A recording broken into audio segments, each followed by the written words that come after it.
I'm so excited to have some conversation, and we got a panel here of some of our own ladies, different seasons of life. Why don't we do this? Why don't you take a moment and introduce yourself and give just some quick stats of how long you've been married, and if you want to share how many kids you have, throw that in there as well, and introduce yourself to everybody, and then we'll get started and jump right in. I am Ashleigh Willis. I'm married to Gabe Willis. We've been married for about 10 years this summer, and then we have two little girls that are 9 and 8. Hi, I'm Robin McDonald. I'm married to Ryan McDonald. We just celebrated 10 years last year, and we have a 6-year-old and a 3-year-old. Both are boys. Hi, I'm Edelia Willis, married to Randy Willis. I have 3 children, been married 48 years, and that's it. I am Sabrina Schlesinger, married to Matthew Schlesinger. We have been married for 25 years. We have 4 kids, 3 daughters, 1 son, 2 son-in-laws, 1 serious boyfriend, and 2 golden doodles. There we go. All right. Well, I've been looking forward to this session because I'll just say this on behalf of all of the husbands in the room. Wives are mysterious creatures. And I think I can speak on behalf of the men. We are diligently trying to figure you all out. You are mysterious, complicated. And I've been married 25 years. I'm still trying to figure out what is going on inside the woman's mind and emotions and her world. Me too, babe. I'm just trying to figure it out. I've shared this before. In 25 years, I've been with 25 different women, all named Sabrina, all her. But how many know honeymoon wife is different than post-baby wife? You know it. Yeah. I loved honeymoon Sabrina, and then hormones kicked in, and then it was we're in pre-menopause Sabrina, and she's the best. She's fun and confusing. And what I've learned is once I think I figure her out, she morphs, and I have to continually investigate. Our goal today is to hear your insight, and not just for the men, but I think the women can learn lessons here today, but also I want the men and the husbands to really hear the heart of a wife, the heart of a woman, so we can better understand you, learn some things today. And so we're going to have some conversation, and not all of you need to answer every question because we got a number that we wanted to get through, and take some time to jump right in. We're gonna go right in the deep end. Can we do that? You ready? Let's do it. And whoever's the bravest can just jump right in. I thought this would be a great question to start with. We'll talk about feeling loved and respected. If there is one change any husband could do that would have the biggest impact in their marriage and in a wife's heart, what would it be? Any change that would have the biggest impact in the wife's heart in marriage, what would it be? I think that question's really big. It's a huge one. And when I was considering, I was like, I don't know. But what I landed on that I think kind of includes the things that, at least for Ryan and I feel have made a huge difference, is partnering in prayer. When we chat with couples who aren't engaged yet, I feel like when you pray together and when you're partnering in it, it's not just like you're sharing each other's hearts, like what's on your heart. And I think, to the point of the guy's trying to get into our minds, like I'm trying to get in his mind. And when you can share, like, this is what's on my heart, this is what I'm struggling with, like, we're aligned on different priorities, we're aligned on what's going on in our lives, and we bring that to the Lord together. That's been massive for us when we've gone through every season, whether it's good, whether it's challenging, especially the challenging. It's really brought us closer together, and I feel like makes a massive difference where we both feel secure, aligned, and just connected to the Lord. That's great. Delia, you had the microphone going up to your mouth. You had something you wanted to share. I want to hear your thoughts. I was going to say to slow down. All right. Listen, and be calm. Slow down and listen. Does Randy do that? He tends to be, let's get it done quick. So Whatever. slow down. Slow down, listen. Listen. And Gentlemen, listen. write that down. Slow down. And listen. Listen. And yes. Be calm. Yes. That's wise advice. Yeah, because I think that sometimes husbands want to get a conversation over. They Yeah. want to get the argument over. They want to Yeah. get the apology over. Yeah, let's move on. Yeah. Yeah, let's just get, okay, I'm sorry. And it's like, that does not work. So yeah, I agree. Like the slowing down, the listening to understand would make a huge difference in That's every great. marriage. That's great. I love that. All right, gentlemen, I hope you're taking notes. Here's a great question. A question about how wives think and process, which is oftentimes very different than a husband. What do men, in your opinion, what do men need to understand about how women process emotions? Some men I know don't even know what emotions are, let Yeah. alone aware of their own emotions, let alone your emotions. So there's a lot of disconnect. And men are like, feelings? I don't know what feelings are. And how can we help us understand how you process your emotions? What do men need to know? I mean, I think for me, and I think for a lot of women, when we're processing our emotions, it's not just our emotions that we're processing. We're processing, how is this going to impact our kids? How is this decision going to impact my spouse? How, like, there's about a list of about 50 things that would be under that emotion that we are like ticking off and like figuring out. And so it's not just, I feel like my microphone's a little hot. Maybe we could turn it down. Does it feel a little hot? It doesn't sound, okay. I'm just a little hot. I'm just gonna scoot above this thing. So I think for husbands to know, like when we have an emotion, it's not just like face value. Right. There's depth and it's connected to a lot of other things. It could be connected to memories. It could be connected to history. And so it's what you're seeing is the iceberg and like the tip, and there's like a wealth of a bunch of other stuff underneath the surface. And a great husband will be an explorer of the heart. And will go after and try to discover what is beneath the surface by asking a lot of questions. All right. Some women are saying, yeah, amen. Right? That just came to me, you guys. That was good. There's a lot of estrogen popping off out there right now. No, ladies, no nudging your husbands right now, all right? Just say, you might want to write that down. Just do it with a smile on your face, though, all right? Honey, you might want to take notes on that one. All right, so exploring beneath the surface. By asking questions. Yes. Like seeking to understand. Like Yeah. what kind of questions? Like, tell me more about why you're feeling sad. Write that question down, guys. Like, Tell me more. Help me understand how what I said hurt your feelings. I want to know.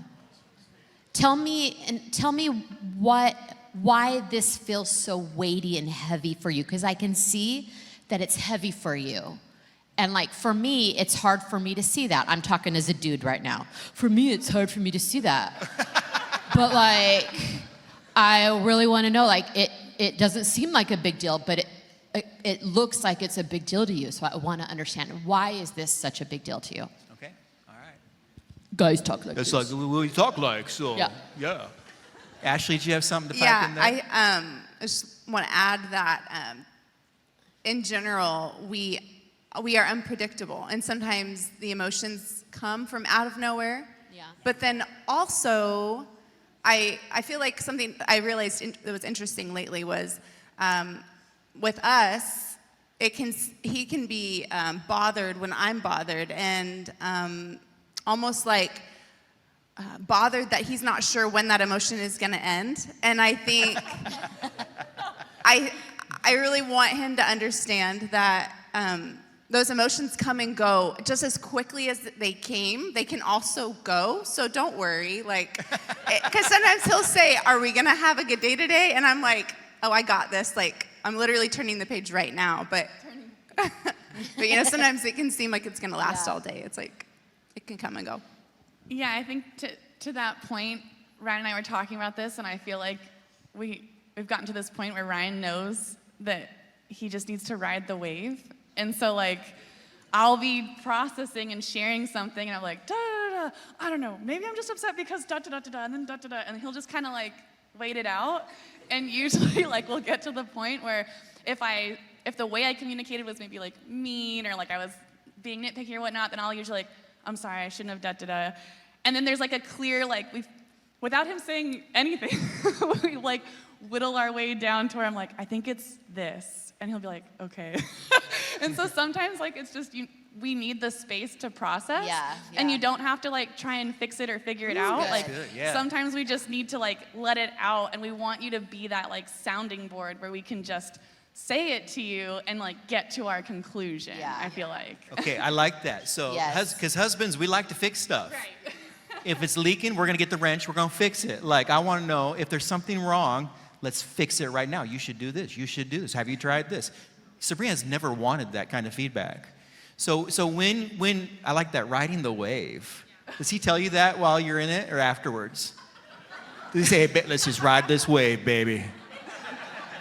No, he's just riding He's silently. just riding. I heard, and this is a great question to ask a wife or your significant other when she is processing her emotions verbally, and sometimes it's raw and it's messy before it gets clean. You could ask a question, do you want me to help you? Do you want me to hear you? Or do you want me to hold you? Ooh, say that again. Do you want me to help you? Because sometimes we do want help and we need solutions.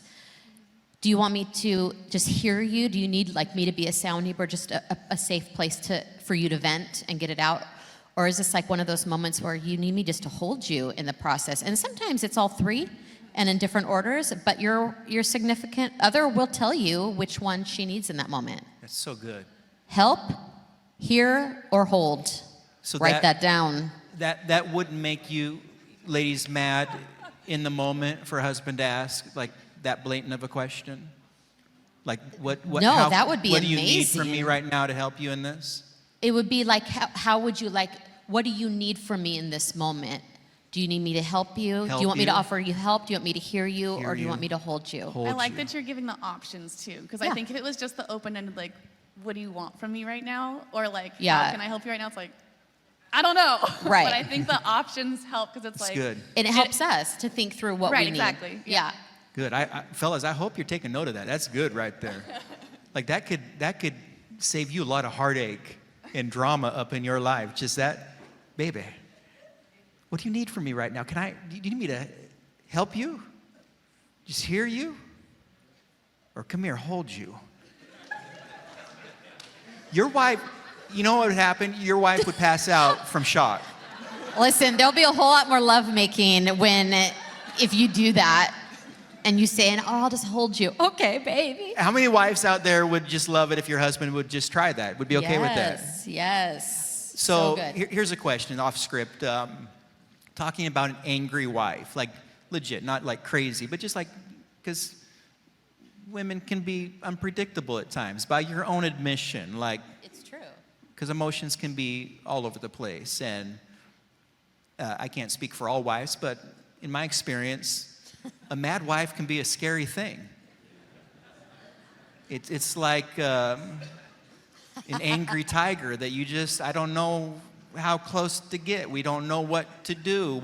Tell me, what are some, we were talking about like what you do want to be said. What are some like no-fly zone don't say? What do you not want when your emotions are, what are some dumb things maybe your husband has said that like that did not help? I will say, as an angry wife, as someone who has no problem expressing their anger, I think Ryan actually does a really great job. He does not get defensive. I think that's a really that's key huge. thing for an angry situation is like, don't get like, kind of still to the like riding the wave, like don't get defensive. I feel like he does a good job of like hearing and he'll even say like, yeah, I'm sorry, honey. Yeah, that does sound really hard. Or like he'll kind of like he's really good at empathizing too, Okay. and I think that helps diffuse it a lot. There was a season where that like 12 to 18 month range for our oldest, where like I was mad a lot. I just like a lot of like, even like rage, like just, I would just get so overwhelmed and overstimulated and just like, ah. And there was one point where I was going off and like, ah. And Ryan, like, which this might not be helpful for everybody, but this was like really diffusing for me. He kind of like nervously chuckled and then was like, honey, you have a lot of stuff you need to work through. And like, I was like, you're right. Like, I do. Like, this is getting bad.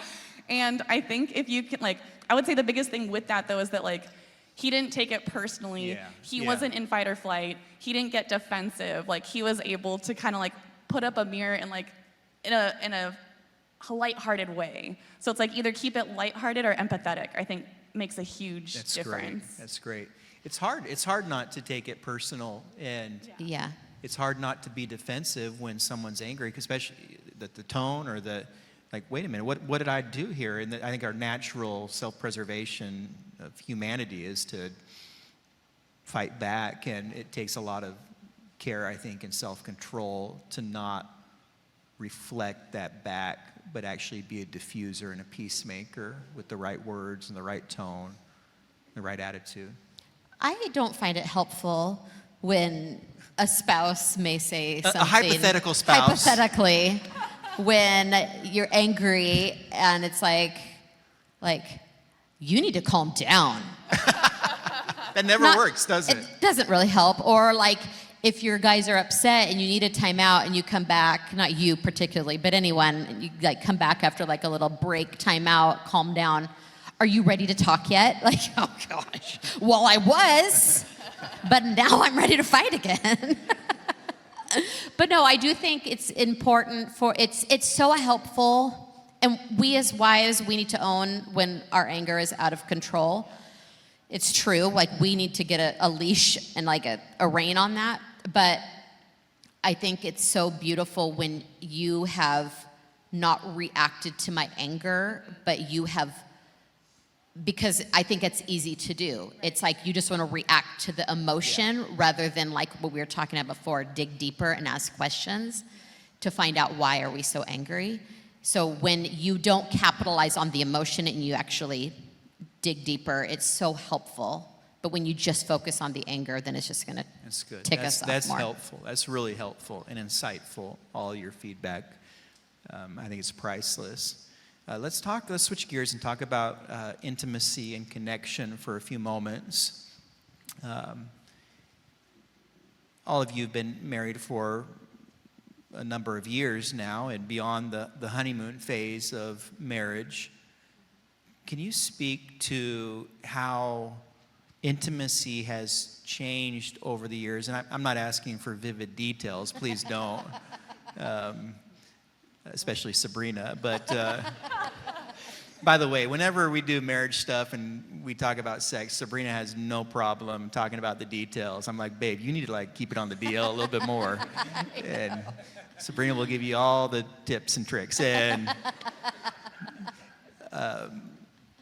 But speak to that, because relationships evolve, life changes. I just want to have that conversation. I know that's kind of open-ended, but how has intimacy changed as you've grown and lived life, and what has helped it to be vital and thriving still? I would say we went to therapy. I think that helped a lot because we really dug into some issues that were causing us to withhold intimacy in different areas. And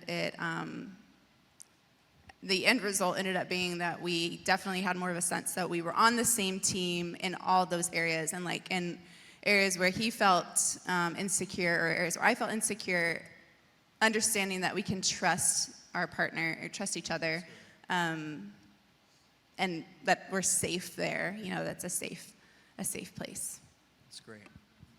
So having some conversation with someone to talk through and process was helpful to get breakthrough. Yeah, so you got help.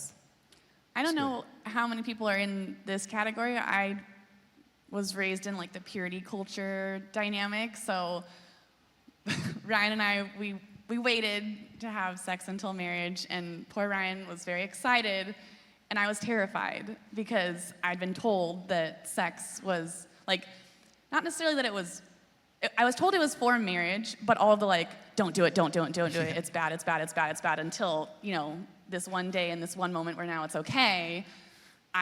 It was scary to me, and so we had a lot to work through at the beginning where, like, I would feel safe and good for it, and he was very sweet and patient about it, but, you know, eventually we figured it out. But I think then, you know, that was a challenge, and those were just the first few years, but kids make a huge difference. The postpartum period is so hard.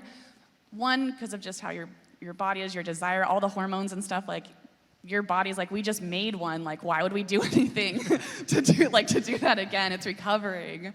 But then it's just hormonal.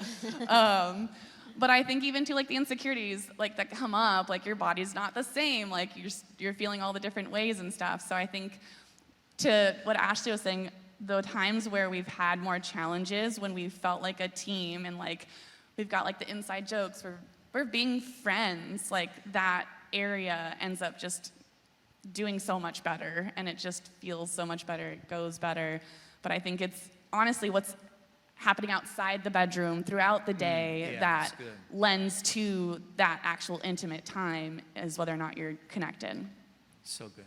I think for me, with 25 years of marriage and you being married to multiple versions of me, it's been us having continual conversations and assessment about where we both are at, and me at times in tears, not even understanding my own hormones and where I'm at and why I don't feel a certain way, and me sometimes going to the doctor to get help to figure out why I'm feeling a certain way, and getting healthier, and different aspects of it that are actually really just practical.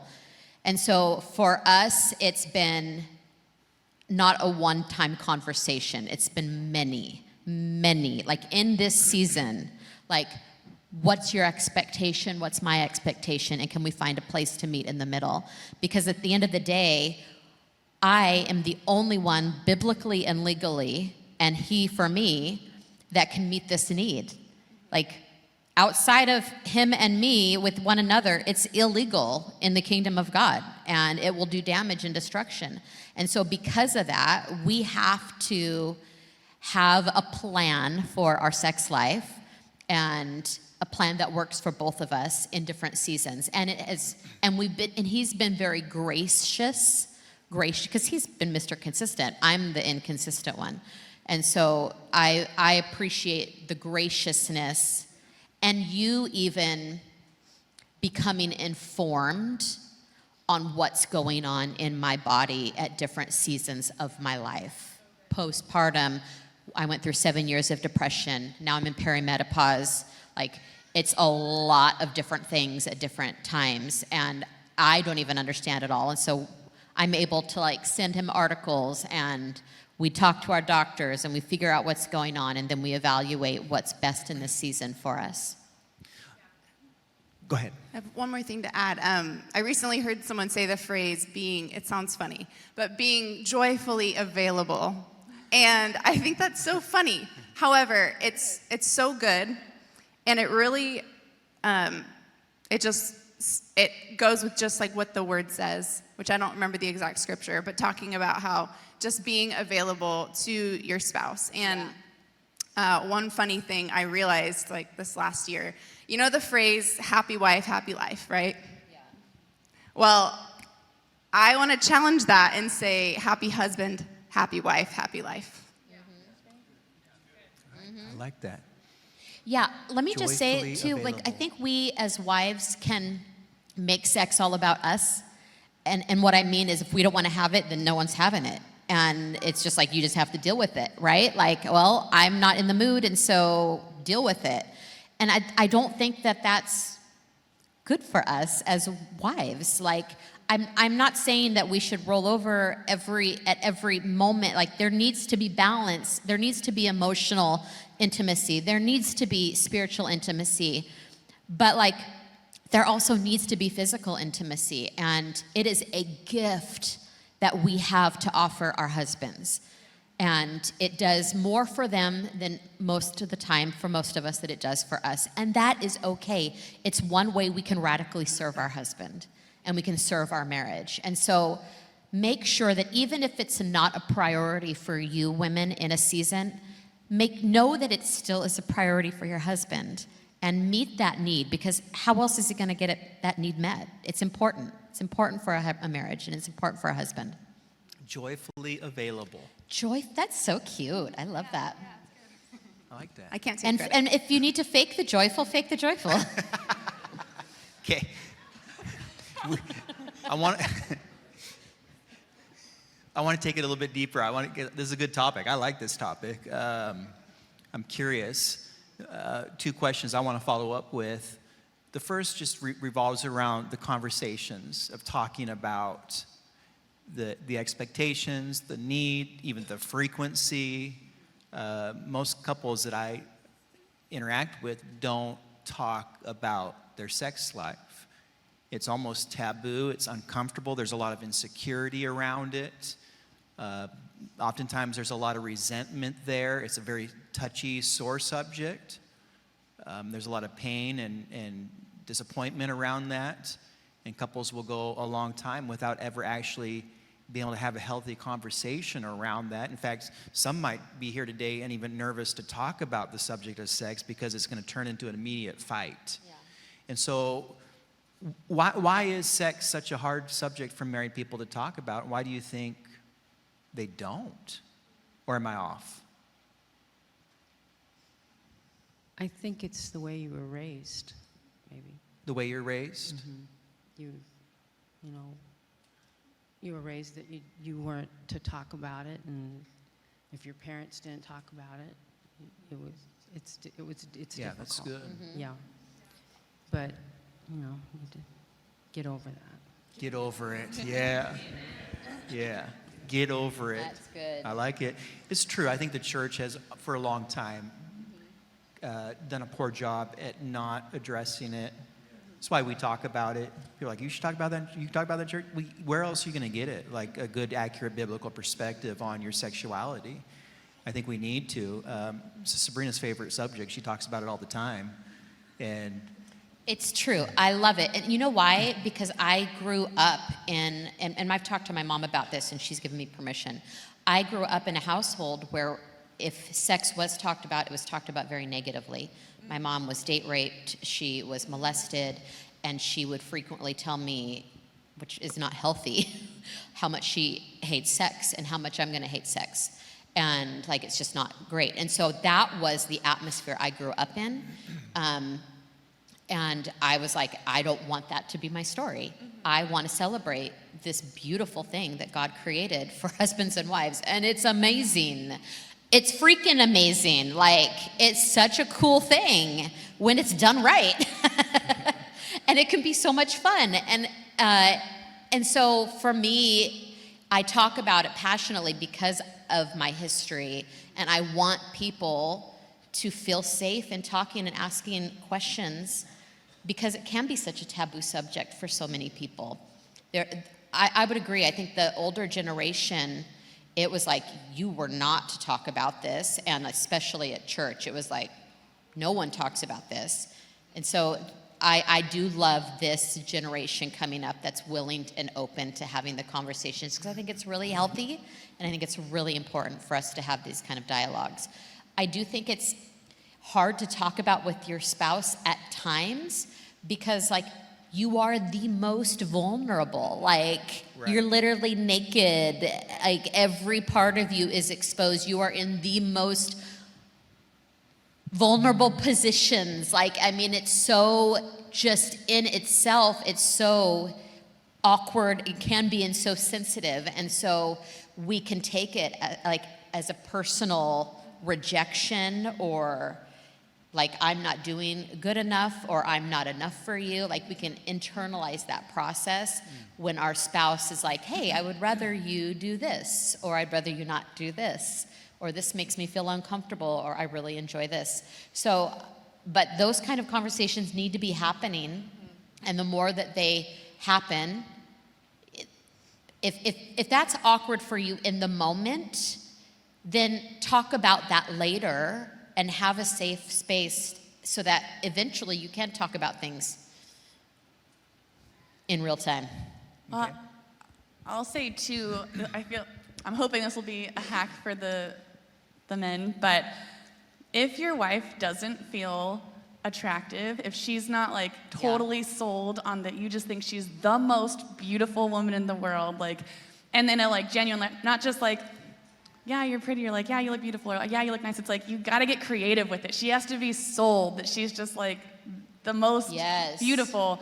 It's gonna make a difference on how she shows up in the bedroom, because she's like, okay, like you find me that like level of attractive. And I think that like if you're wanting like a quick hack on how to like get things going more, like make her feel stunning, like go overboard with that. And I think part of why it's like vulnerable and hard to talk about too is because there's so many insecurities, or like, and even too, I don't think it's beneficial to hash out like your sexual past, but like if there is a past, there is that dynamic in each other's heads that like those affirmations need to like be more than what's known about what's happened, if that makes sense. So like, I know that you struggled with this, or I know you did this, like am I good enough? Am I pretty enough? Am I prettier than her? Like, and you don't have to say you're prettier than her or compare, but like add to the affirmations that are gonna belittle all that other insecurity that might be there and is like hindering that connection. That's great. That's helpful. I think that's good for guys to hear. I've got one more sex question. I want to hear from y'all. Speaking of intimacy, not just sex, physical, but intimacy. What would you say husbands need to know and need to hear? They want to take their sex life to another level and make it really great and beyond just mundane. What do wives really need from their husbands? Because we're different creatures. Men are visual. Men are stimulated by touch. Someone once said women are like crock pots. Men are like microwaves. Like, we're ready to go. Like, you get naked, let's go right now. Women is quite a different process of warm up and build up. How can men be more in tune and aware of getting... Basically, I want to know, how can husbands get their wives to be horny? Yeah. Great question. And I think, one, sometimes you're just not going to be able to, because that's just not her hormonal season she's in. So that is a reality, that sometimes she just can't get there, and she's just showing up for you. Like, that's just the reality of the situation. However, I think it's helpful for husbands to know women wear 1,000 hats, and our favorite hat is bride. Like, we also miss honeymoon Sabrina. Like, I miss her too, and but there's like so many hats throughout the day, and what are hats? What does that mean? Like the mental load that we carry of mom, of driver, of what's for dinner, of we gotta cook, we gotta budget, oh my gosh, I'm helping plan this birthday party. It's like there's just so many details that it all lives in one room for us. You guys can like leave one room and go to another, and it's like so easy for you. For us, we are a multi-purpose room, and we wear it, all of it's there. So I often will recommend that like a husband will, if he wants to help his wife, take off some hats, to give her the time to do that. So it could be as simple as like, I'm going to take care of getting the kids put to bed. While I'm doing that, you take the next 30 minutes and you just like go shower, like go take a bath, like put on some music, put on a candle, like relax. Like maybe you don't drink wine, but drink a glass of wine, or have like some chocolate, something that is an aphrodisiac. Like just find a way for you to be able to take off the hats. And then women, when we're in that mode and when they give us that time, we have to actually do that. We have to go, and we have to not think about all the things that are bothering us. What helps for me is I start reminiscing about all of the beautiful stories and the things and why I fell in love with Matthew in the first place. And I go back to our first date and our first kiss and our first everything. And, it's like I start just like reminiscing and getting my mind, because our mind gets there before our organs do for women. And so you got to get your mind in the right spot. So you've got to have the time, 20 to 30 minutes, to let that wife take off all of those hats and lay down that mental load at the feet of Jesus so she can show up and be bride. That's one way that I would suggest. Any other thoughts? Yeah, I'll add. I know that especially if you have kids, you have an early morning, sometimes that schedule really gets in the way and it's just so late, right? And so you just can't, you're already eating into your 8 hours, you're already eating into your 6 hours, whatever you normally get. And it's just kind of like if we do that, I'm gonna be even more tired tomorrow. So a lot of times it can be just like, well, let's just go to bed. And one strategy could be like conversing about it beforehand and having a plan. What time are we gonna get in bed tonight? Yeah. And what needs to be done before we get to bed. So maybe normally the wife has like a list of things, or just that night has a lot of extra things and has to get to it. So asking what needs to be done. Is there anything I can do tonight so we can get to bed earlier? And you never know, there could be something. And then the other thing I was thinking was when you do lay down, I feel like one of the biggest killers of intimacy is our nightly scroll. You sit down, each person has their phone. Next thing you know, 30 minutes has gone by and you have scrolled yourself to sleep.